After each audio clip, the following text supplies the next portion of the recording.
Welcome to the Phoenix Suns Solar Panel. My name is Tim Tompkins. As always, Mr. Dave King and Greg Esposito on the show as well.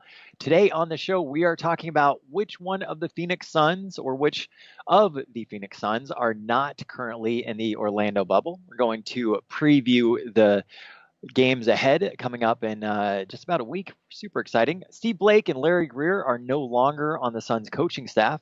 If you had a snitch line like the NBA has a snitch line for the Orlando bubble, who would you report on NBA Twitter and why? And we'll be introducing a new segment, Terrible Trade of the Week. Starting the show off, Mr. Dave King, players not in the Orlando bubble right now. Hey there, everybody. Thanks for letting us say hi, Tim. Oh, hoy, hoy. That. I'm just giving you a hard time, Tim. We love you. Tim's got just a deadpan face. Hey, can we move it on? Come on, that's what Dave or what Tim was trying to do, Dave. So here's the thing. I'm trying to keep Tim on camera for as long as possible. For everybody watching and listening right now, before we started the show, I said, "Hey guys, I have a new way of introducing the show that's going to be a lot quicker. I'm going to toss it to you as soon as I get done. This way I can go and post it everywhere." But instead, Dave's like, "No, we got to make this awkward." I'm good. Well, of course he makes things awkward. That's right, Dave King. The show.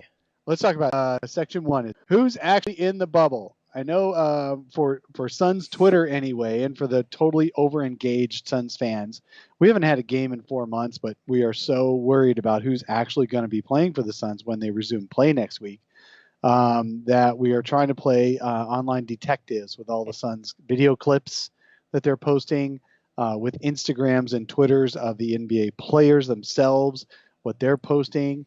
And in the Zoom interviews, we get daily Zoom interviews now with Monty Williams. And there's at least one or two players that join him or come in right after him or before him. And so through all that detective work, we have identified at least a rotation full of people that could play in a scrimmage next week. The ones we have not been able to spot are the ones that are the most obvious to spot, although it's possible they're just holding up in their hotel rooms. But there are two very important players that we have not been able to pin down anywhere on social media, anywhere on Suns media sharings, or in interviews or anything like that, despite our requests to talk to them and know that they're alive, proof of life. And one of those is the starting point guard himself, Ricky Rubio. And another one is the backup but part-time starting center when DeAndre Ayton is unavailable, in Aron Baynes. The third one we have not been able to find is Elie Okobo, but I'm not sure anybody's going to lose sleep over that one. The two we're going to lose sleep over are Ricky Rubio and Aron Baynes. And the problem with at least Ricky Rubio not being available is that if that's true, I mean, he may just show up like, he might just show up, but because he is basketball Jesus. But if he doesn't show up, who would be the starting point guard for your Phoenix Suns next week when they start scrimmaging? Greg, what do you think? If you don't have Ricky Rubio, who starts a point guard? Well, if Elie Okobo's not there either, I mean, we're really screwed up. I mean, that's the starter and the backup. I think we might wind up having to see Cameron Payne. I mean, Cam Payne could wind up starting a point guard. Actually, what I think Monty would do would be start Booker at point guard, to be quite frank, if that's the way this is going to go. No, Frank's a big guy. He's there, actually. But I could definitely see him starting Devin at point guard rather than trying to mess with backups trying to get in that starting role, because there's such a small margin for error for this team. My Boston came out there. It's a small margin for error when you look at this in terms of what they have to do to actually have any chance here. I mean, if they lose game one, it's basically over, especially because you're playing the Washington Wizards, which should be the easiest game on the schedule. So I think they'd probably start Booker, but if they don't have Rubio, this becomes almost an insurmountable task, because that's Rubio out, then that would be in all likelihood you're missing Oubre. That's 2/5 of your starting lineup right there, it's over. You're DOA. You're dead on arrival in this bubble situation, and that would be unfortunate because we've waited so long to see basketball.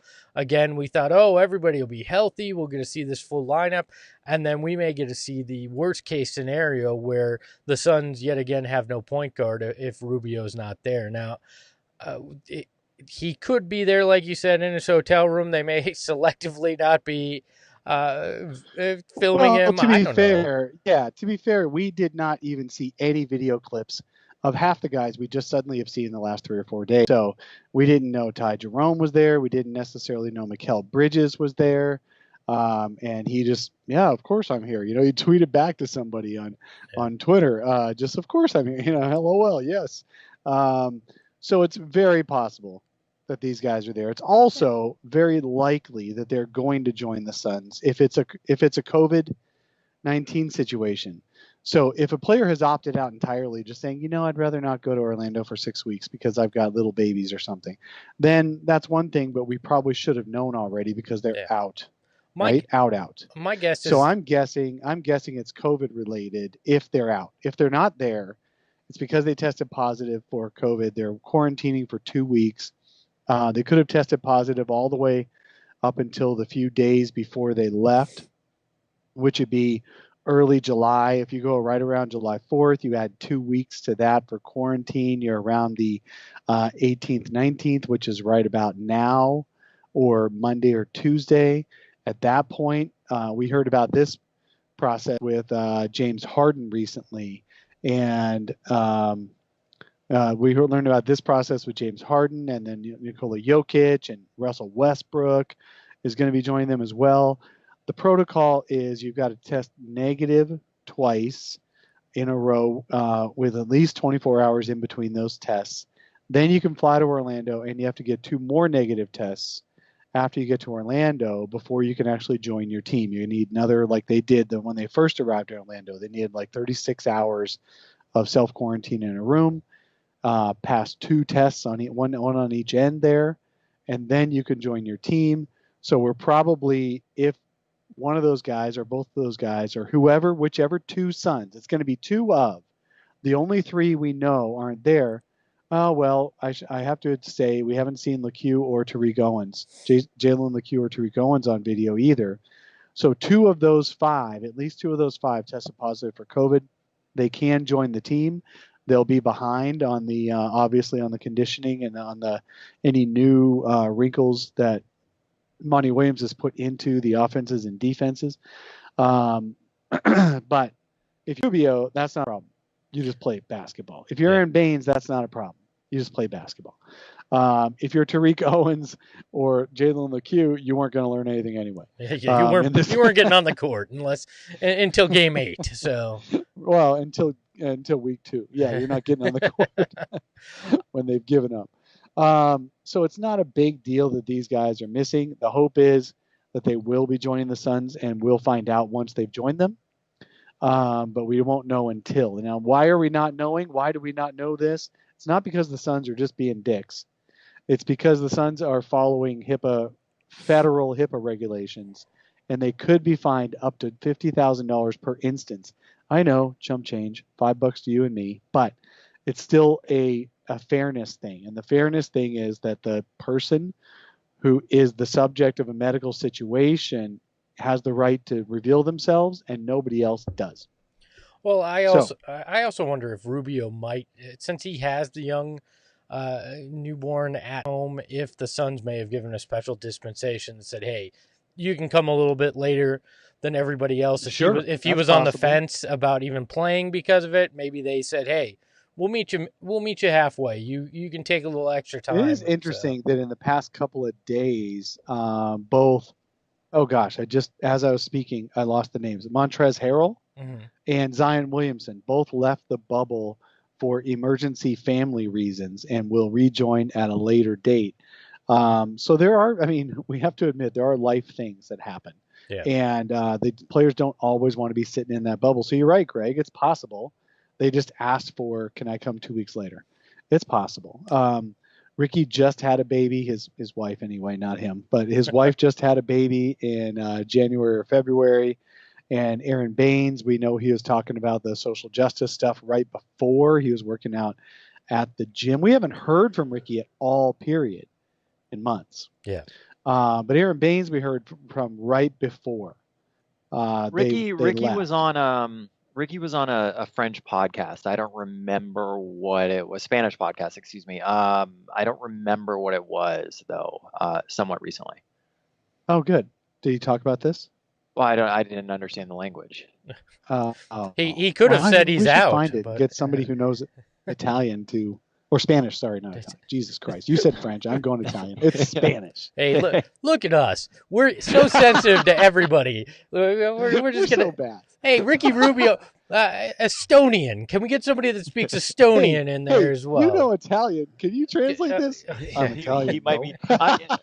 So I mean, that wasn't too long. It wasn't within like the last week or anything. But he has been out there, and I mean, I'm not suggesting he's dead, and I'm not suggesting he is eschewing the Suns. Wow. 3-year contract. I'm not one to hate because I don't have a phone right now, and I gotta tell you, this has been like some of the most glorious couple weeks of my lives. Like going off the grid, all about it. I'm sure Ricky Rubio is having a fine time. Look, I know this was just a trip up, but Tim, how many lives have you led?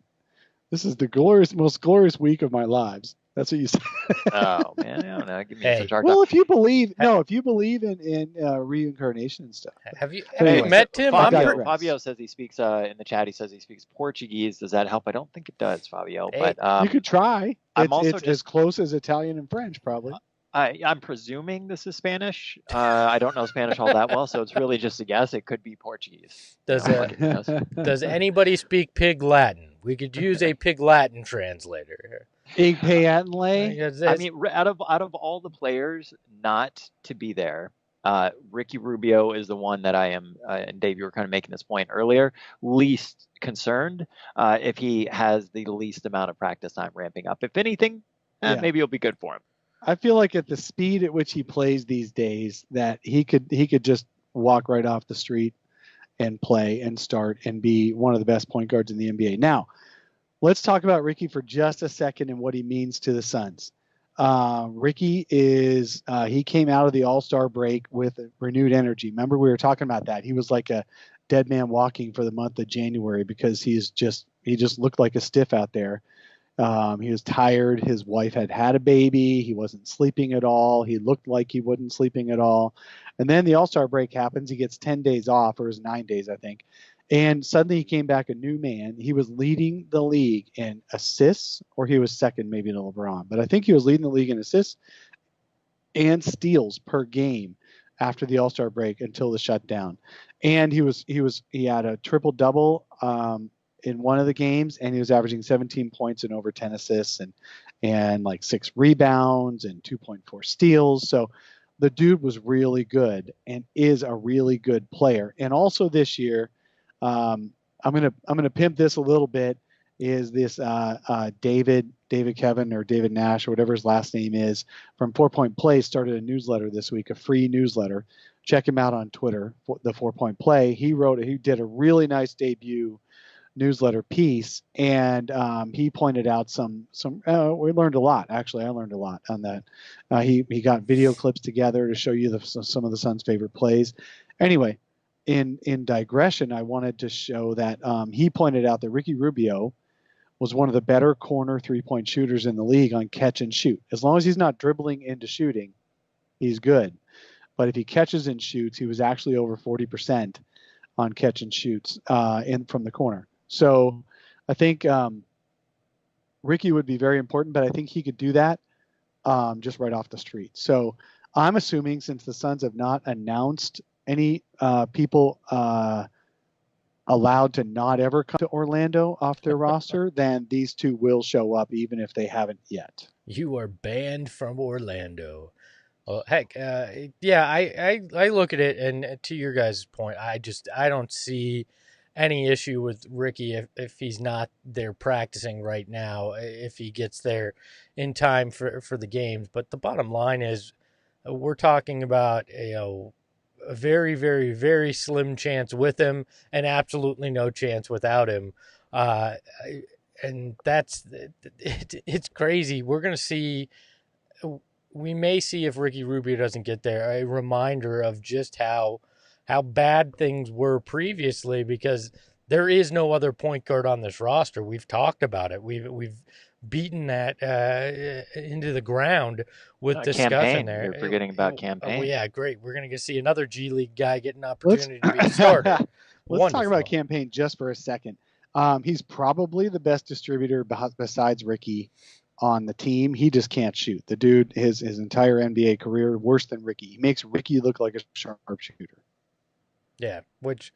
That's all we got to say. Great. He'd be a fantastic distributor, and everybody will cheat off of him on defense, so it won't matter. Like, the Suns need Ricky Rubio if they want any opportunity to go 7-1 or 8-0 in this. That is not a secret. We are not breaking news here in terms of that. So if Ricky Rubio, for some reason, is out, they're done, and that's it. And they're basically done with him, too. We're not going to lie, but at least there's that glimmer of hope. And for that first week, at least, you go, hey, maybe something special can happen. If they rattle the first 3 games, win the first 3 games, there's some hope there. If you go in without Ricky, you're just hoping that they beat the Wizards, and that's even a question mark. Even with the Wizards missing Beal and Bertans, that becomes difficult because the offense does not run without a true point guard. We've learned that regardless of who's planning the offense. Hey, let's assume for a moment that Ricky comes back, okay? Because there's been no announcement that he was excused from going to Orlando at all. So let's assume he shows up by the time games start, which is still another week and a half away.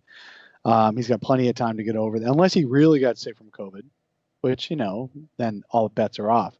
But let's assume he just had a positive test and now he just has to get through until he gets negative. Let's assume he plays. Okay, I have a question for you guys. This is not on our agenda, so sorry, Tim, but I posted this poll in response to a tweet yesterday. Posted this poll on Twitter. Which would you rather have? Would you rather the Suns go 10-0 but get swept by the Lakers, or would you rather they win the number 1 pick and take LaMelo Ball? And the only reason I said LaMelo is because it was based on a tweet that I saw somebody else saying that was an unpopular opinion or something like that. So which would you, Tim, would you rather 10-0 but get swept, or LaMelo Ball? I take the number 1 pick every single time. If you were to say 2 through whatever else, that would be probably a different answer. But if you say the number 1 pick in the NBA draft versus getting swept in the first round, but if your number 1 pick had to be LaMelo, I mean, LaMelo, if his last name wasn't Ball, he's getting brought down because of the Ball family. And honestly, I'm not a college scout. I haven't spent that much time. I've seen the highlight videos. If he's a consensus number 1, it's probably for a reason, right? So no, I would rather have the Suns get the number 1 pick than get swept in the first round by the Lakers. God, Tim, you are really good at being wrong. I'm going to be honest. Like, you go 10-0 and get in the playoffs and you build excitement, and then you just go sign Fred VanVleet as your point guard. If you're $23 million a year, even if you're concerned about getting, if it's about adding a point guard at that point, you want to get in the playoffs. It shows the rest of the league and potential free agents that this isn't a cluster anymore, that this is actually a team on the up and up. The excitement that we'd have in that 10-0 and being able to watch them in the playoffs would be something we haven't felt here in over a decade. You go 10-0 every time, because as we've seen, draft picks are kind of a crapshoot. It does not always wind up working out, even if you have a pick towards the top of the draft. So I take the 10-0 and the playoffs every time. No, I'm telling you, if the question would have been number 2 in the upcoming draft, my answer would have been different for sure. I do. I know it's just a stupid random poll. There's other guys who could go number 1. Right. There's value in the number 2. It all depends. I mean, there's value. I value number 2s every day of my life, but there is value in those other options. I'm just saying this is just a random poll. So random poll: 10-0 but swept by the Lakers, or LaMelo Ball. I would go 10-0 every day of the week personally, because that would set the Suns up for next season. That would set the Suns up for, again, for free agency, for legitimacy. They would believe in themselves. The city would believe in them. The league would believe in them. They would believe in themselves, and they'd be ready to go, and it would prove, all this shit right. The likelihood is obviously better than 1 in a billion, but definitely not that good. 10-0. And the thing is, in fact, it's funny. Flex from Jersey posted a picture on Twitter yesterday of a pair of bullets that had hit each other on their way to their targets in a war in 1815 or 1950, one of those two. And the picture is of the bullets crossing, in actually one inside the other, on a hash. That should be the symbol of the Suns' likelihood to make it in the playoffs and go 10-0. But the Suns just aren't. I mean, everybody should have the expectations that what we're going to see is not a Suns playoff berth, right? Okay, well, I'm thinking 3-5, but we'll talk about. We should do record predictions next week after we see that first scrimmage and before the first games start. I love that you want to. I love that you want to hedge our bet by actually getting to see them play for the first time in 4 months before we make predictions. Smart man. See who's out there. Yes. Hey, so I got some Suns quotes, from different players as well as Monty Williams. I want to read the quotes, get your guys' reaction to some of these. All right. Yep. All right. So the first one is from Devin Booker. He said, this is regarding to the NBA bubble. He said, it's all about getting a chance to compete and keep solidifying myself in this league. That's my main objective. And I know that's going to come with wins and the growth of our team. So that's what we're working on here. So that's why you want to go 10-0, because that's what Devin Booker is working on there. Right? Well, yeah, he definitely, Booker cares about wins for sure. The news just came out yesterday that all the individual league awards for this year will only be based on games through March 11. So Booker has nothing to play for individually anyway. Well, none of these guys. Going to get most improved player? Possibly all NBA. He could have, but he went through a little bit of a slump after he got that All-Star nod. Actually, right before he got that All-Star nod, after he played incredibly well until All-Star reserves were announced, and then he went into a little bit of a slump. He was injured. So he could have been nursing injuries, stuff like that. Was he also, Kobe Bryant died, and he was very emotionally affected by that. There was a lot going on, but my thought was that he could try to play himself onto an All NBA team by being incredible in Orlando. But it got announced on Friday that the individual awards, All NBA, All Rookie, All I don't think there's Most Improved or Comeback anymore. There is Most Improved. And then there's, of course, MVP and stuff like that, Rookie of the Year. So Booker, if he makes All NBA, it won't matter what he does in Orlando or not. So it really is just about learning their system better and getting better at executing. You're going to get to a couple of Monty quotes, but I'm not sure if you're mentioning the one where Monty said these guys are a lot further along than they were in October. I thought that quote was boring.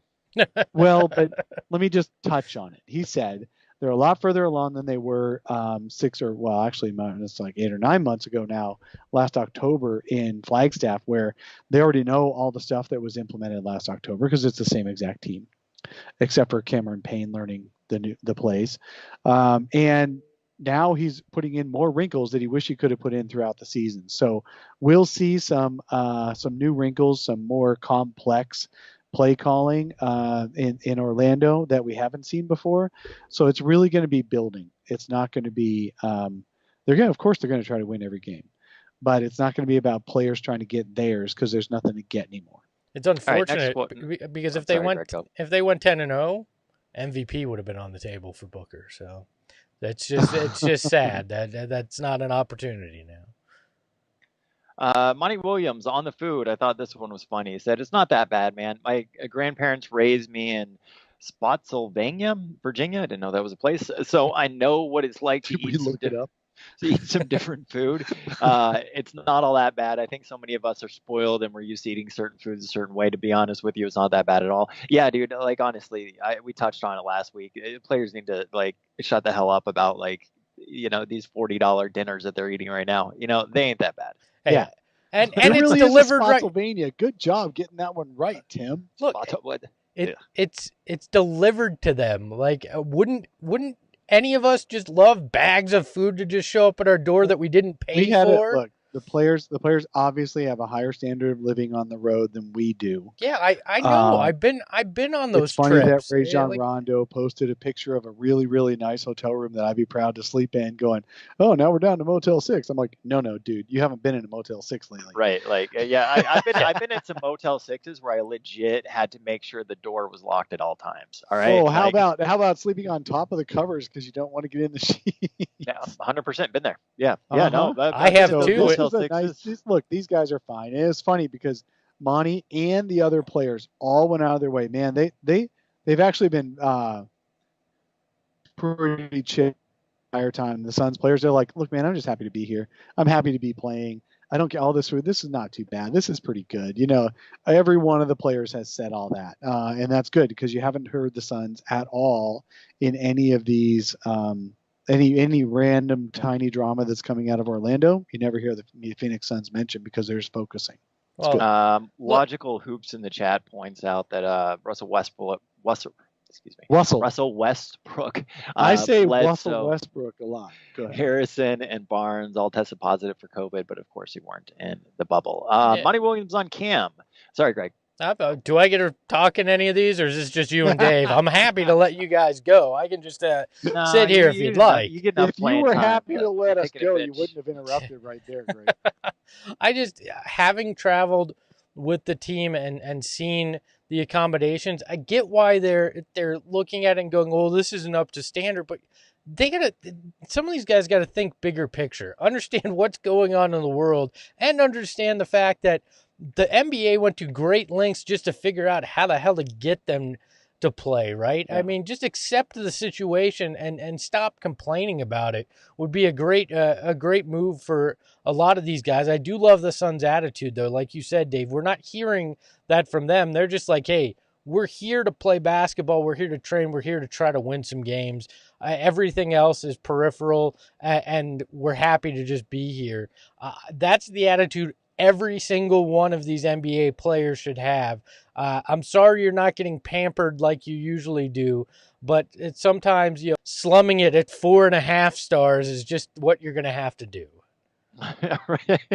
Yeah. Like these meals that they're getting prepared. Like, I just, I'd be happy if one of those showed up at a Grubhub to my house. That's all I'm saying. Like, I'd be pretty thrilled about that delivery. For free. Yeah, I would love a free delivery of a nicely cooked piece of chicken and some pasta to just show up at the door. Like, what? Also, I love everybody going, well, I don't know that these players can handle the being inside the bubble and not getting any action, if you will. We've heard Stephen A. Smith and other guys come up with this. Seriously? How? Yeah. You guys are that spoiled? Yeah, no, that's the thing. I went 21 years in some cases without action. I think that's the reason they're letting the family come in, because here's the thing, we're talking like some of the players are going to be there for like 3-4 months. Hey, everybody on there, by the way, there's 30 of you on there right now, but only 4 plus me have hit the thumbs up. Hit that thumbs up button for us, would you please? We'd really appreciate that. That helps us. Yeah, but helps us out tremendously. Boo freaking really who if you're not getting some action.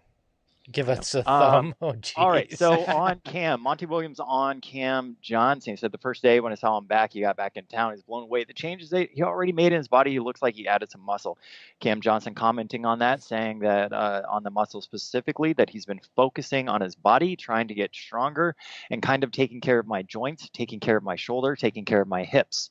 I was so happy when I read this quote. Oh, yeah. It sounds like Dave's workout regimen. I'm focusing on my hips and my joints. I gotta make sure. I'm not too old here. Well, Cam is in the older age bracket, we think, right? I do love it though, because when you look at it, really, this would be the time frame where a rookie would be preparing for a sophomore season, and that's usually physically where you see a jump from guys. So it's good to see that Cam Johnson took that time in those 4 months in that break to get in that work that helped change his body into more of an NBA body. I did ask Monty about that again on Friday, and he's like, "Well, it's all well and good to add some muscle as long as you don't lose your speed and your flexibility, because we are a speed and flexibility league. Muscle is just helpful when you've got it, and when you're trying to defend down low and things like that. But he needs Cam to not lose any of his speed and agility. So he is watching out for that. You can't tell yet because these guys are not going 100% until they actually get into scrimmages.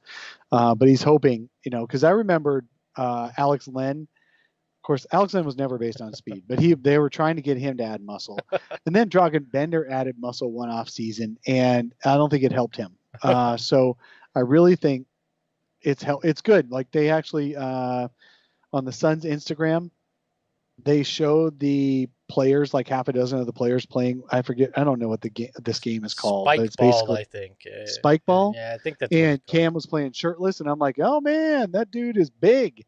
And then it's funny that Dario actually lost weight and got in better shape, and so Dario and Cam are about the same size now. And so it's interesting. And I asked Monty about it. He's like, as long as they don't lose any of their speed and flexibility, we're good. Let's be honest. This isn't like he left looking like Cam Johnson and came back looking like Barry Bonds later in his career. This is Dwayne the Rock Johnson. Yeah, this is slightly more muscle. So hopefully it won't impact him. But you're right, Dave. We always played the game when we got back to training camp after an off season of who they were going to claim added 5 to 10 pounds of muscle in the off season, because inevitably that is a storyline every year. And we just got it early this year with Cam Johnson. Yeah, the Suns were talking about, and the Cam and Ty were talking about it. Yeah, you've got Cam coming up. No, that's the one you just used, huh? So, Ty and Cam were talking about it, and Cam's like, and both him and Ty were saying, this is our second season. Yeah. Because they have had a 4-month off season, and what they were saying is that not only do you have 4 months to get your body right and know what it takes to, once you've been in the NBA, now you know what it takes to get in the NBA and stay in the NBA. You also have a mental progress to make, because you can digest everything you just experienced. You don't have any time to reflect during the season. Now, in the offseason, you have a lot of time to reflect and digest what happened. And so they will be different players, slightly different players, hopefully more mature, hopefully better in Orlando in this 8-game run than they were as rookies. Yeah.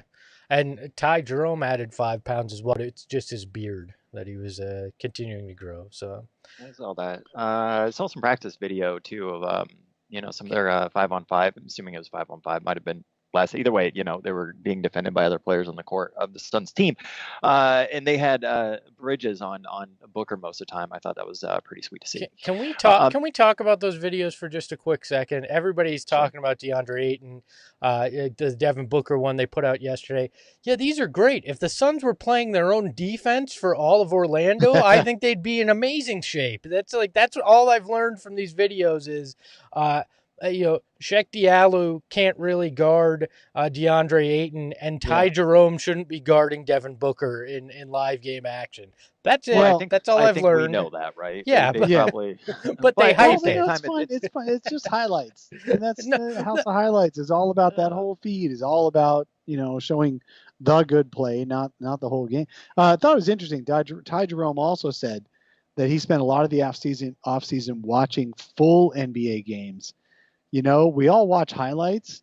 It's really important to watch full NBA games of some of the best point guards out there and shooters out there, because you can see how they go about going through an NBA game. And he said one of his subjects that he's watching a lot of was Steve Nash. Well, that's a good guy to watch. Actually being able to emulate him, I don't foresee that happening. But if he can, congratulations, Ty Jerome. Well, things he can take from Steve Nash is how not to be embarrassing on defense when you don't have any real high-end athletic ability. I mean, look, Steve is one of the top 400 athletes ever in the NBA, sure, but he's like 399th out of those 400. So there's just like a difference in the athleticism, and Steve got away with not being great on defense by just using his space and his positioning and stuff like that to same thing with Steph Curry. Steph Curry's not great on defense, but he knows how not to embarrass himself. So those are some of the things you can learn if you watch full games. What do they do when they don't have the ball in their hands? How do they conserve their energy? And on defense, where do they go? What do they do to not embarrass themselves when they're not like the most athletic person on the court? Thank you for aiming low for Ty Jerome. I appreciate it. It's good for Ty Jerome's development to be guarding some of the best players, right? Like that's how you get to be a better defender. Yeah, getting your ass kicked by Devin Booker in practice will motivate you to. Yeah, no, I'm being serious. You can even a bad defender can be better with good footwork. Yeah, look, I'm not kidding. Being put against Devin Booker in practice and getting your ass kicked is a great motivator to get better on defense, because you are being embarrassed in front of your peers. That will motivate you to learn different methods. I was not being sarcastic about that. Guarding it, and it's I think to an extent, certain players are able to guard certain play types a bit better. So when we talk about like this defender is a good defender, everybody has like their specialty on defense, right? Like there's a certain type of player that they just match up with really well. And there's also those types of players that they're just going to get destroyed. But anyway, Ayton, so he said, and I love this quote, I thought it was funny. It was very 2020, Ayton's quote. He said, to be honest, we've had a lot of time. It feels like I'm in my damn third or fourth year. I know what I'm doing now. And I thought, that's how we all feel about 2020. 7 months in, and it's been the longest decade ever. All right, dude, the New Year's parties, on March 124th. Dude, the New Year's parties this year are going to be lit, man. Lit. I'm telling you, people are going to go crazy over this. Somebody commented after the plague. All the history books are filled with partying and debauchery, and that's going to happen after this one too. Everyone's just going to be out. It already is in Florida where Tim is there, so don't worry about it. We've already started the partying. What's going to be great is the vaccine. They're going to give us how you have the I voted pin. There's going to be some patch we can put on our arms to prove that we've been vaccinated. I'm free! I can be anywhere! The first Suns game after a vaccine should be held in the Cardinal Stadium so they could get like 70,000 people in there.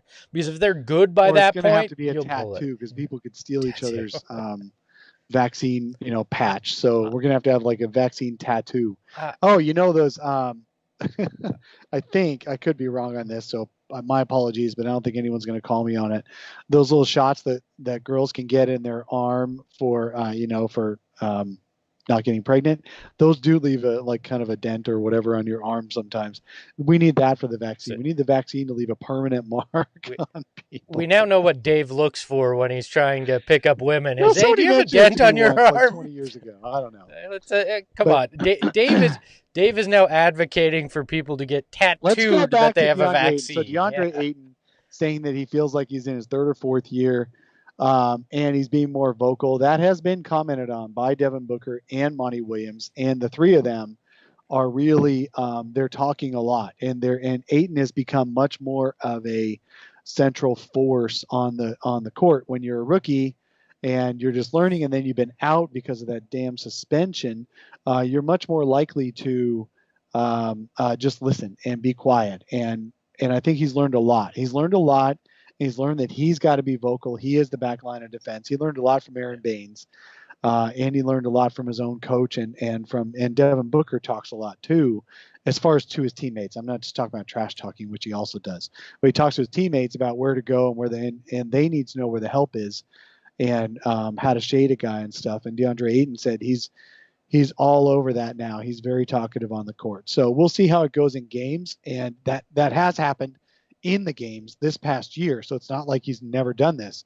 It's just that Monty has said that he's talking even more now in these warm-up scrimmages and practices and stuff. And that's a very good sign for Ayton's development. I'm looking forward to seeing just what DeAndre Ayton looks like in these 8 games. That's what I think I'm most excited about. What drives me nuts, though, is the fact that back to these videos that they put out. The Suns put out a highlight package of DeAndre Ayton showcasing good footwork, hitting jumpers, making baskets close into the hoop. And you would have thought that the Suns put out a shacking the fool reel of DeAndre Ayton with the way certain fans reacted. Oh, that's a bad shot. Why is he doing that? Well, the footwork's not that great. And I'm like, well, gee, guys, can we at least just look at it? he looks good. Granted, he's playing against Sheck Diallo, but he's making shots. He looks energetic. He looks fit. What DeAndre Ayton has shown his whole career is that the key for DeAndre Ayton to dominate is his own confidence level. When he decided he was going to be a good defender, he became a very good defender. When he decides he's going to rebound, he can get the rebound from anybody. Yeah. But now he's got to decide that he's going to bully his way to the hoop, and he just will. He's going to decide when he's going to take 3-pointers, and he just will. He just needs to decide these things. And so what I liked about that highlight reel was his being decisive with the ball. What I didn't like about the highlight reel is all I could imagine was guards swiping at the ball as he dribbles to go by, because that's what they do. They dig in and try to get the ball away from a big man who's trying to dribble. So I'd rather he just catch and score, keep the ball over his head the whole time. But that wasn't what those highlights were for. Those highlights were for, let's practice one-on-one. And if he's got nobody else on the court with him, he can beat Sheck Diallo. Yeah, I got to tell you, it's going to be pretty hard to win one-on-one if you don't dribble the ball. Right. So at least he's got to get that confidence. He's got to know how it works, where you don't have to be watching the ball while you're dribbling, and you don't have to get too low and lose your sight on the entire play when you're dribbling. He's got to get good at that. I look. Vincent in the chat says that Ayton needs a hype man on the bench. Can we just bring Alan Williams back for that? Like, if you need a hype man for anybody, I think Alan Williams could get DeAndre Ayton ready to run through a brick wall. Frank Kaminsky is a pretty darn good hype man off the bench. I mean, that guy is awesome. You guys remember when Alan Williams tweeted the Suns about getting that Devin Booker All-Star jersey, and the Suns tweeted back that they were all out, but they sent him a different one? Yes. Yeah. Alan, who are you? Huh? Way to go, guys. Your mom is chief of what? That was an embarrassing moment, right? Yeah. Buck Dog in the chat, he said Ayton's an absolute sponge. He soaks up so much info. His interview about defense was enlightening. He's so smart. Yeah, I agree. Ayton's going to be good. I did think it was funny, his comment about it feeling like he's in his third or fourth year. Okay, so we're kind of going long on these other segments. Let's make sure we have time to get to everything. You guys, while I was inevitably gone for 5 minutes of the show, did you talk about the Suns assistant Steve Blake and Larry Greer no longer on the coaching staff? No, we didn't. Not yet. You didn't direct us that way. The Suns just released, had their media release and showing who's all on the team, who's all on the coaching staff, and it just was missing those two guys, Larry Greer and Steve Blake. There's no announcement from the Suns that they left the team. There's no details behind it. It could very well be, because every team only has 35 people in their traveling party, could very well be that their contracts were up, and so they decided to make them at the end of the season. They decided to make them up early, and end the contracts early. And not bring him. Sorry, guys. I had to cough at least once into the mic. There is a mute button on that fancy mic there. I needed to cough while I was talking, so I didn't have a chance to hit the mute. I've been muting when I need to cough. But anyway, I think it's just we don't know why they left. We just know they're gone. According to Gambo, it was they weren't part of the Suns' future. They had already decided that they weren't going to be part of the staff moving into next year, so there was no point in bringing them into the bubble situation, adding additional people into that, and I think that's fair. I mean, you would have been making coaching changes around this time anyways, so I think it's totally all right. I mean, some people are like, oh, well, why make changes now? Why, when you're going into the bubble and this and that?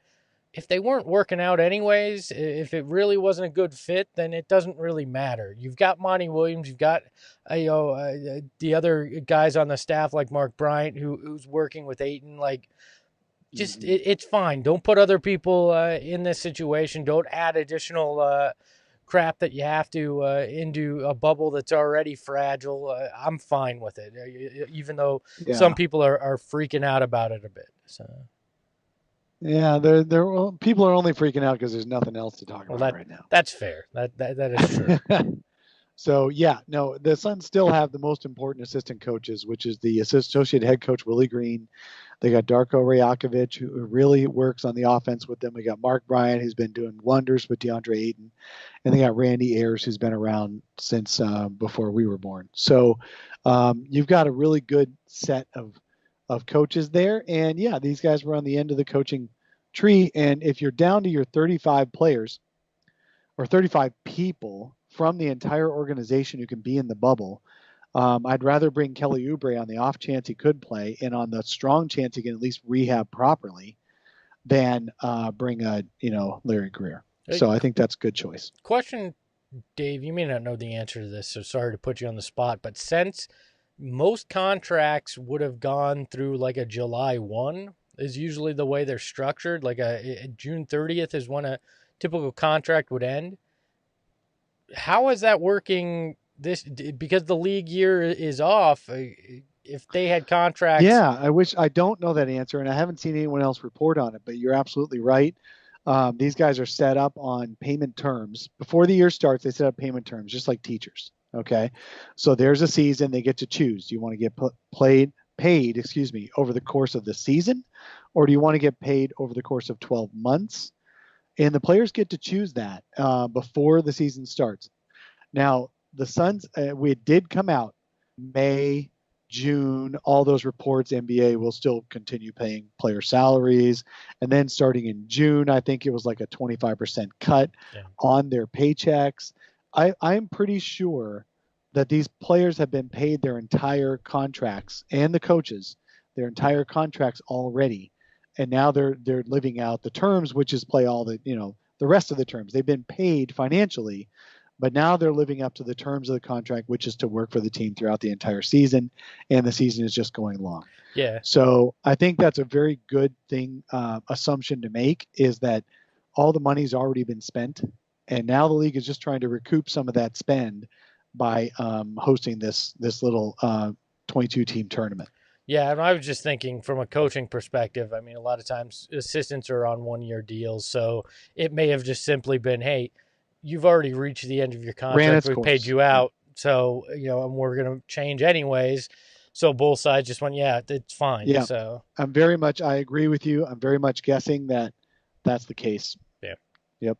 All right. So making sure that we have time to get to our final 2/3 segments, because those are the fun ones of the episode, which, by the way, I introduced a new segment on the show. Totally didn't tell these guys because I don't have a phone right now. So communication is really difficult. But I think it'll be really great. And Greg, I believe this was your idea with the Snitch line. I think that's going to be a lot of fun as well. But first, I do want to take a moment to thank a supporter of the show, Buck Dog, who was our first official supporter on YouTube, signed up last week. And MT as well, who signed up right now, but I'll save that for next week as well. Thank you both so very much.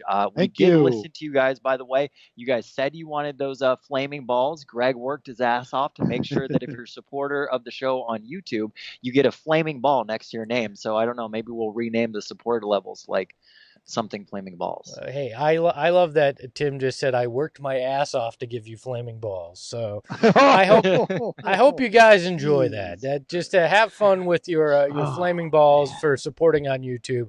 Highly recommend it. Click the join button if you're watching on YouTube, or if you are listening on the podcast, you can support the show in the link in the notes. So we appreciate everybody helping us, and when you guys ask for something, we listen. That's why especially when you support Titus us, Max, you just did it too. Good job, man. Yeah, thank you. But just don't ask for anything complicated. Like, I can't give you Dave's head as a cartoon with flames or anything. I can just give you flaming balls. That's all I got for it. But you can ask. My flaming head. You only want my flaming balls. Next, Buck Dog. Next chat icon, Tim's ass. Not a chance. I am not photoshopping that. Yeah, I've been working on this too. A lot of CrossFit, a lot of squats. All right, I think it might be worthy of getting a little icon up there. What do you think? Dear Lord, I hope not. Yeah. Fine. Next time. All right. So let's go into if we have time, we'll get to the games. I know that we're going to talk about it a bit more next week as well. I do want to make sure we get these last two segments in. If you had a snitch line like the NBA does to report on people who are breaking the bubble, if you will, who on NBA Twitter would you report and why? Greg, we're going to start with you because I think you came up with the segment.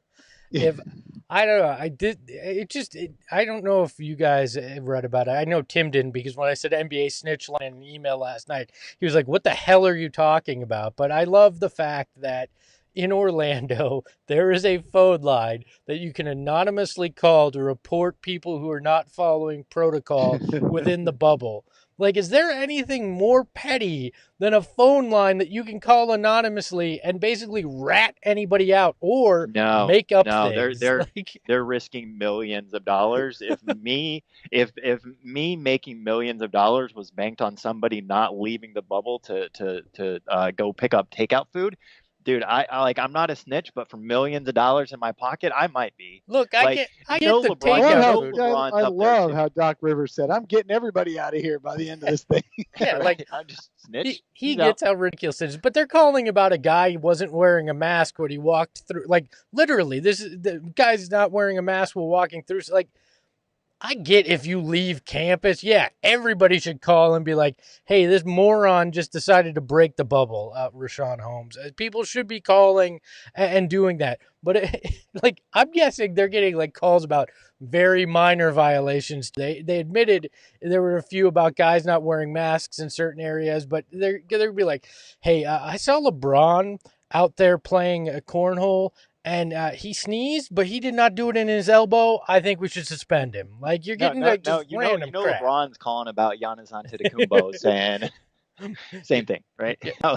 He's been out. But so if you were to have to report somebody to the snitch line on NBA Twitter, who would you report and why? It would be Dave in a heartbeat, because Dave decided that putting NBA at the end of his name was what was going to make him important on Twitter. So that wasn't what I decided. I'd call it Dave King for everything. Hey, yeah, Dave had a really bad opinion. I think we should ban him from Twitter. Dave made some sarcastic remark that was quite offensive to me. Please remove him from Twitter. Like, it would definitely be Dave. We all know that's how petty I am. Is I would call on Dave in a heartbeat.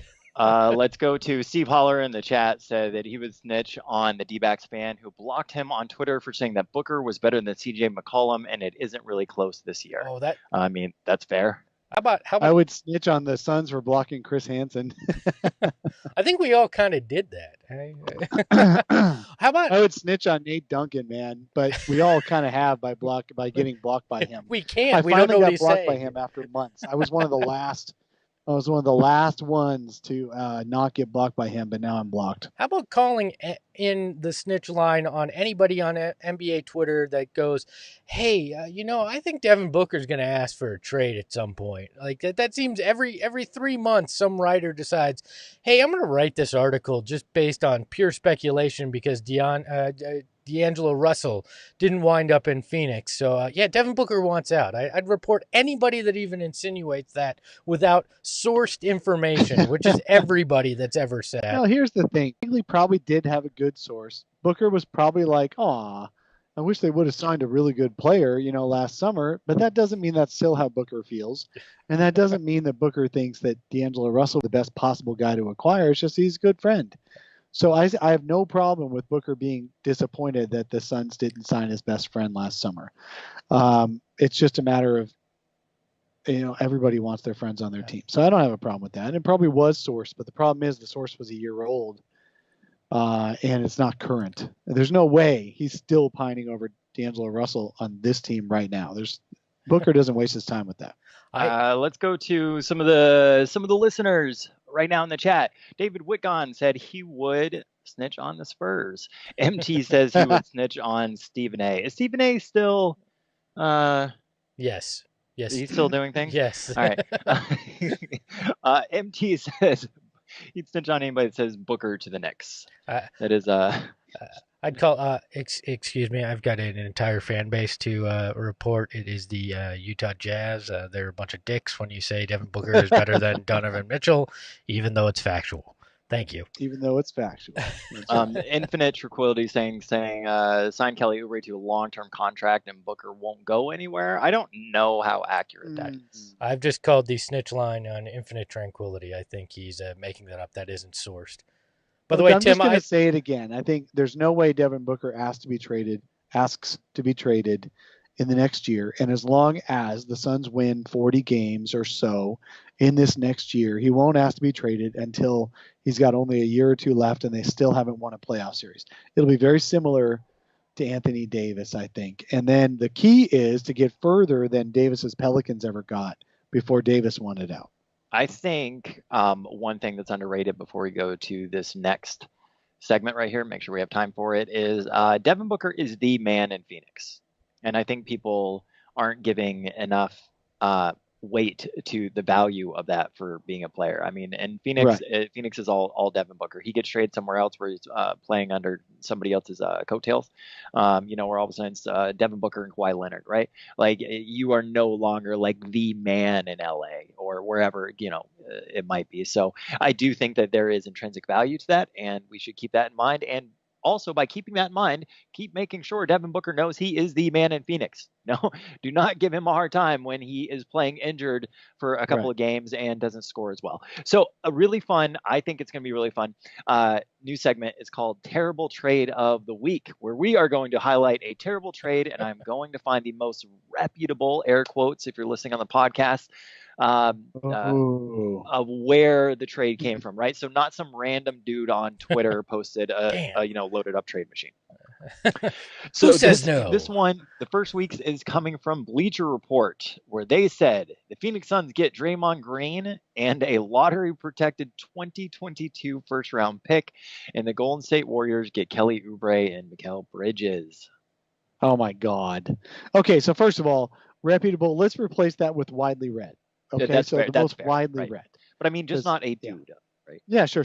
Just not a dude with 5 followers. Right, exactly. Well, you can't. I am putting a bit of stipulation on this because it will never be Barstool Sports that I bring up a trade idea from in this segment, and they are widely read. Barstool Sports, who's led by a completely racist MO. I mean, either that or just, they're sexist clickbait garbage. But regardless, widely read is not the stipulation of this segment. Yeah, respected. Got it. Respected. It's got to be widely read and not despicable. Gotcha. Yes, sure. Yeah. So, okay. So Brightside barely slides in under the bar, Dave. We slip right in there. They slide right in there by not being despicable. Okay, so Draymond Green. The Suns would get Draymond Green and a late first-round pick from Golden State, which is almost certainly going to be in the 25 to 30 range, right? For their 2 starting forwards. The Suns' 2 starting forwards that fit perfectly in Golden State. Yeah, I think that's a Golden State fan. That's somebody who doesn't understand, hasn't watched any of the Phoenix Suns, which is 99% of the people in the world right now. So I get it, but there's no way the Suns would do this. They would trade Kelly Oubre for Draymond Green. Yeah. You switch out Ty Jerome for Mikal Bridges, Suns are all over that. Hey, Sheck Diallo. You can have Diallo and Oubre, and we'll take Draymond Green. How about that? Mikal Bridges is arguably the third most important player on the Suns team over the next 5, 6, 7 years, right? Absolutely. Well, and then the other part of this is not only are you hurting yourself, you're improving the Warriors by giving them what they need to reload and be good for the next 5 years, continue being good the next 5 years once they get Steph and Clay back. So, yeah, you would be doubly shooting yourself. You'd shoot yourself in both feet. Mikal Bridges basically is the replacement for Andre Iguodala in that lineup, who a person who doesn't get all the accolades or anything like that, but ends up being the most important player in a finals defensively on the other team's best player. So there's no way the Suns are going to trade Mikal Bridges in that package for sure. But I would do it if you swap out Mikal for Ty. Do it right now. Sure. Yeah. I mean, and if we could switch out Oubre for Diallo and you'd go Ty Jerome and Diallo, I'd do it in faster than you would. In half a heartbeat. Yeah, half a heartbeat. I wouldn't how you go 2 heartbeats. I wouldn't even need a half a heartbeat. I would go with no heartbeats. I'd do it that fast. Is that it for our Excuse me. trade segment, or do we have another? That's a terrible No, I trade didn't- of the week. I didn't great realize trade. that I was on mute right there. Titus Max 99 in the chat says, nope, he wouldn't touch that trade. Vincent said, do we get Chris and Bender back? By the way, there was somebody on. Do we get Chris? It was, I think it was a Facebook Suns group where they posted one of those like really crappy cups, commemorative cups or whatever that you get at the games. That was Tyler Eulis was on it, Dragan Bender, and Marquise Chris. And holy shit, I laughed, man, when I saw that. Remember when we were hanging our hats on like the development? Those 4 straight draft picks: Dragan Bender, Marquise Chris, Tyler Eulis, and then Josh Jackson. And also trash. Devon Reed was second round, I think, that year. Look, Holy shit. Was he was like the second or third player in the second round. The thing about Devon Reed is he was good down in Florida, you know. I mean, I do think that was sort of a product of the lack thereof development. And that was a fine pick because second round. Right. Look, it's okay. Remember When's Alec the last Peters? time the Suns had a second round pick that worked out? How many years ago? Goran Dragic. We both jumped. We knew. It's 2008. That was 12 years ago. Mm-hmm. Yeah. Last time Suns had a second round pick that really worked out. Hey, the what you're using that commemorative cup for is that cat litter box. Like that's not even one that you put in the back of your cupboard. That's one you're using for things that you don't want to touch with your hands. So I have a big debate. You guys can't really see it, but Greg, you know what I'm talking about. Greg had an artist create these Josh Jackson prints, signed prints. There were 50 total that were printed. We were selling them at our meet and greet like 2 years ago or something when I went out to Phoenix. And I got this on my wall because it's a super cool print. You know, it's signed by the artist that made it. It says the 20 of the 50. I don't know what to do with it now. Keep it. Dustin is a great artist. It's a good piece of memorabilia. When Josh Jackson is playing in the finals, then you can say he was once a Phoenix Sun. Look, we've got to embrace what we've slogged through to get to halfway decent basketball. Yeah. That's the way I look at it. We're never going to forget these 10 years if the Suns get good. We'll just look back at them as the price we had to pay for admission to actually being a top NBA team. So I would keep that there proudly on your wall and understand that, yes, there was a time where we thought Alec Peters could be the answer to something or Marquise Chris. No. Nobody thought Alec Peters was the answer to anything but a trivia question. Do you not remember that last game of the season where we'll drop 39? Yeah. I also remember 7 threes or something. Look, let me tell you that that happens, right? These guys get these big games at the end of their rookie year, stuff like that. The one that really sold me that I thought was a harbinger of a great future was Archie Goodwin's 29 points. Archie against the Kings. Against the Kings. Yes. Yeah. I think that's a good place to end this thing right there because I have never been as depressed as that moment right there. Hey, guess what? Next time we're talking to you guys, the Suns will have played a scrimmage on television. Woo-hoo! They're playing against another team. It's pretty incredible. There's a really good chance that we're going to be doing some post-game recap shows for the actual games that are coming up. We're still trying to work it all out in our schedules because we collectively have to take off of work in order to make that happen. But that is all middle of the day. But that is something we are working on. If you are joining us live on YouTube, not 100% sure we'll upload them as a podcast, but we'll see. Either way, thank you so much for everybody that woke up super early in the morning to record live with us on YouTube. Thanks, everyone. If you don't subscribe to the podcast, though, subscribe to the podcast. Anywhere that you listen to podcasts, we're available. For myself, Dave, Greg, thank you guys so much for watching the Suns Solar Panel Podcast.